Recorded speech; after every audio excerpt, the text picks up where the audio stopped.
নতুন নতুন কলেজে উঠে আইসিটির মধ্যে বাইনারির যুগ বিয়োগ দেখে তোমরা কি হিমশিম খেয়ে যাও? চলো তাইলে আজকে তোমাদেরকে খুব সহজে আমি বাইনারির যুগ এবং বিয়োগটা বুঝিয়ে দিব। চলো দেখি। দেখ চলো দেখো, এক এবং এক যোগ করছি, এটা 2। তোমরা কি সেটা ভাবতেছো? না, সেটা হবে না। এক এবং এক যোগ করলে সেটা হবে 0। কেন 0? 0 হওয়ার কারণ হচ্ছে বাইনারির বেস বা ভিত্তি হচ্ছে 2। আর আমরা যেটা সাধারণত ইউজ করে থাকি ডেসিমেল, ডেসিমেলের বেস বা ভিত্তি হচ্ছে 10।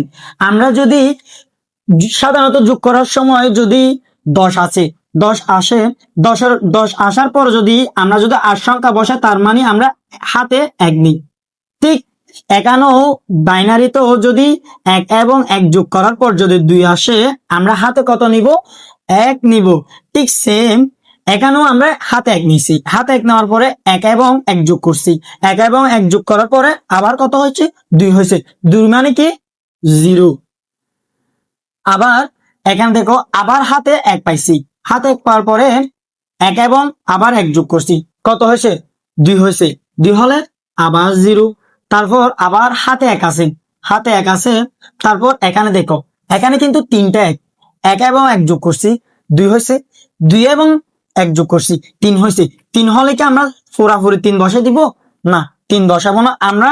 ঠিক এখানে যে এরকম 11 হাতে 10-এর পর যদি 11 আসে, আমরা হাতে 1 লিখি। ঠিক সেম এখানেও যখন 3 আসছে, আমরা কি কত লিখবো? হাতে 1 লিখবো। 1 লিখে হাতে কত রাখবো? 1ই রাখবো। 1 রাখার পরে 1 1 যোগ করছি, 2 হয়েছে। 2 1 1 যোগ করলে কত হয়েছে? 3 হয়েছে। 3 এর কত বসবে? 1 বসবে। হাতে থাকবে কত? 1। আর ওই একটা হচ্ছে হাতে যেটা 1 থাকবে, এটা হচ্ছে বসে যাব। এটা হচ্ছে বাইনারির যোগ। চলো এবার এই বাইনারি যোগটার মতো করে তোমাদেরকে আরো ভালোভাবে আমি বাইনারির বিয়োগটা দেখাই দিই। চলো, 0 থেকে 1 বিয়োগ দিব। 0 থেকে কি 1 বিয়োগ দিতে পারবো? না। 0 থেকে 1 দান নিব। আমি এখানে 1 দান নিছি। 1 দান না, দান নেওয়া মানে কত দান নেওয়া? 1 দান নেওয়া মানে কিন্তু 1 দান নেওয়া না। ডেসিমিলে বা আমরা যেভাবে সাধারণত বিয়োগ করি, সেখানে কিন্তু 1 দান নেওয়া মানে 10 দান নেওয়া। ঠিক সেম এখানেও 1 দাঁড় দেয়া মানে 1 দাঁড় নেওয়া মানে 2 দাঁড় নেওয়া। এখানে কিরকম হবে? আমরা 1 দাঁড় নিছি মানে 2 দাঁড় নিছি, 2 থেকে 1 চলে গেলে কত থাকে? 1 হবে। তারপর এটা কত হয়ে যাবে? এটা হয়ে যাবে 0। তো 0 থেকে 0 চলে গেলে 0ই থাকবে। তারপর এটা 0, 0 থেকে কিন্তু 1 যাইতে পারে না। আবার ঠিক সেম আগের মতো 1 এটা এখানে দান নিব।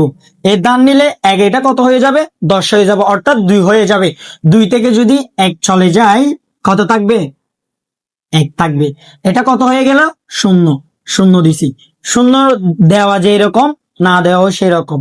তো তোমাদের ভাইয়া যতটুক পারি চেষ্টা করছি। যদি ভিডিওটা ভালো লাগে, লাইক কমেন্ট শেয়ার দিয়ে আমাদের পাশে থাকবে। পরবর্তী আরো ভালো কিছু নিয়ে আসবো তোমাদের জন্য। আমাদের পাশে থাকবেন, আমাদেরকে সাপোর্ট করবেন। আসসালামু আলাইকুম।